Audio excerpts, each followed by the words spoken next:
Hello बच्चों, हम लोग 9th की फिजिक्स क्लास में हैं। आज हम लोगों को नया चैप्टर स्टार्ट करना है गुरुत्वाकर्षण। उसमें मैं पहला आपको टॉपिक स्टार्ट करता हूँ, न्यूटन का गुरुत्वाकर्षण का सार्वत्रिक नियम, that means Newton universal law of gravitation.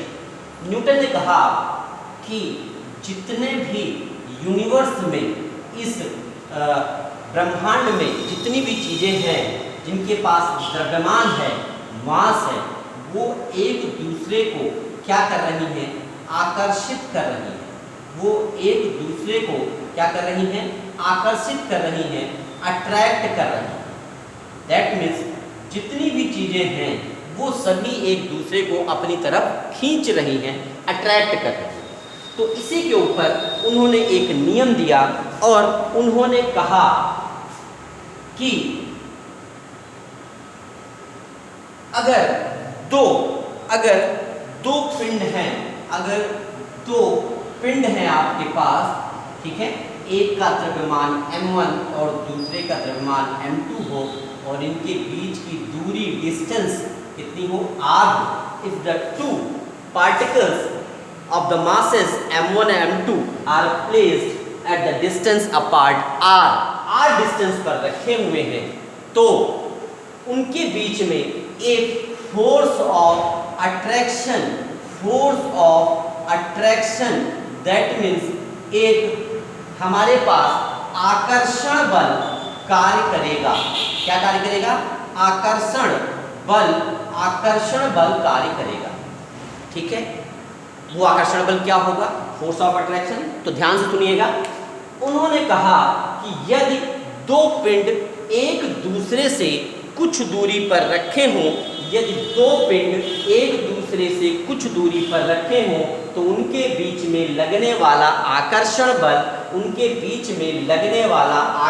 बल उन दोनों द्रव्यमानों के गुणनफल के समानुपाती, क्या? दोनों द्रव्यमानों के गुणनफल के समानुपाती होता है, तथा बीच की दूरी के वर्ग के व्युत्क्रमानुपाती होता है। ठीक है, फिर से सुनिएगा एक बार, फिर उसके बाद मैं आपको बताता हूं इंग्लिश मीडियम वालों को क्या है कि दोनों पिंडों के बीच लगने वाला आकर्षण बल, दोनों पिंडों के बीच, इन दोनों के बीच में, दोनों पिंडों के बीच लगने वाला आकर्षण बल, दोनों पिंडों के बीच लगने वाला आकर्षण बल दोनों के द्रव्यमानों के गुणनफल m1 m2 दोनों का गुणा किया गया, दोनों के गुणनफल के समानुपाती का चिन्ह ये होता है। समानुपाती का मतलब है कि अगर एक को बढ़ाओगे तो दूसरा भी बढ़ेगा। ठीक है, क्या होता है? दोनों पिंडों के बीच में लगने वाला आकर्षण बल दोनों पिंडों के द्रव्यमानों के गुणनफल के समानुपाती तथा बीच की दूरी क्या है? बीच की दूरी के वर्ग के व्युत्क्रमानुपाती। व्युत कभी आएगा तो 1/, में उस चीज को लिखा जाएगा। समझ लीजिए, हिंदी मीडियम वाले भी समझे। ठीक है, हिंदी मीडियम वाले फिर से एक बार समझे कि दोनों पिंडों के बीच लगने वाला आकर्षण बल दोनों पिंडों के द्रव्यमानों के गुणनफल के समानुपाती तथा बीच की दूरी के वर्ग, स्क्वायर लिखा है इसलिए वर्ग कह रहे हैं, बीच की दूरी के वर्ग के व्युत्क्रमानुपाती होता है। इंग्लिश मीडियम वाले समझे कि the force of attraction between the particles are proportional to the product of their masses। ठीक है, the force of attraction is proportional to the product of their masses and inversely, इसको क्या कहेंगे?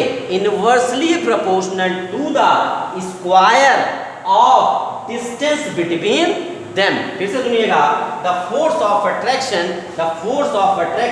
between them is proportional to the product of their masses and inversely proportional to the square of distance between them। Okay, इन दोनों को एक साथ लिखें तो F is proportional, ये ऊपर रहेगा, और ये अपॉन में है तो कहाँ रहेगा, नीचे रहेगा। ठीक है, जब प्रोपोर्शनल का साइन हटाते हैं, जब प्रोपोर्शनल का साइन बच्चों हटाते हैं तो वहां पर एक नियतांक रखते हैं। यहां पर नियतांक क्या रखेंगे, कैपिटल जी रखेंगे।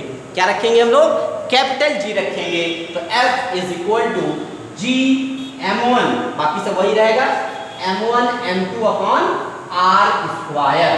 ठीक है, g जो है हमारे पास ये क्या है, एक नियतांक है।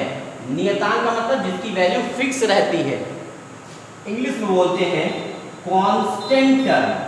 ठीक है, ये क्या है, कांस्टेंट है। ये क्या है, कांस्टेंट है, जिसे हम क्या कहते हैं, यूनिवर्सल ग्रेविटेशनल, क्या बोलेंगे, ग्रेविटेशनल कांस्टेंट बोलते हैं। क्या बोलते हैं, यूनिवर्सल ग्रेविटेशनल कांस्टेंट बोला जाता है। दैट मीन्स सार्वत्रिक गुरुत्वाकर्षण, गुरुत्वाकर्षण नियतांक बोलते हैं। ठीक है, ये चीज हमारे पास है। इसकी जो वैल्यू होती है वो 6.67 इंटू 10⁻⁻11 न्यूटन मीटर स्क्वायर पर केजी स्क्वायर होती है। ये फिक्स है वैल्यू। ठीक, नियतांक का मतलब न समझ में आ रहा हो तो हम आपको बताएं, जैसे छोटी क्लासेस में होता था, राम और श्याम की एज का रेशियो आपको दे रखा होता था, अनुपात जैसे दे रखा है, राम और श्याम की एज 2:3 होती है, तो आपने कहा राम की आयु एज 2x है और श्याम की क्या है, 3x है। तो ये जो x लिखते थे ना, वही क्या है, कांस्टेंट होता था, नियतांक होता था। उसी की बात यहाँ पर की जा रही है। ठीक है, तो फिलहाल ये हमारे पास इतना दे रखा है। क्लियर, इस चीज को आप अच्छे से समझ लें और कर लें। ठीक है बच्चों, बात आपको समझ में आ रही होगी, इसको आप अच्छे से कर लें और समझ लें। ठीक, थैंक यू।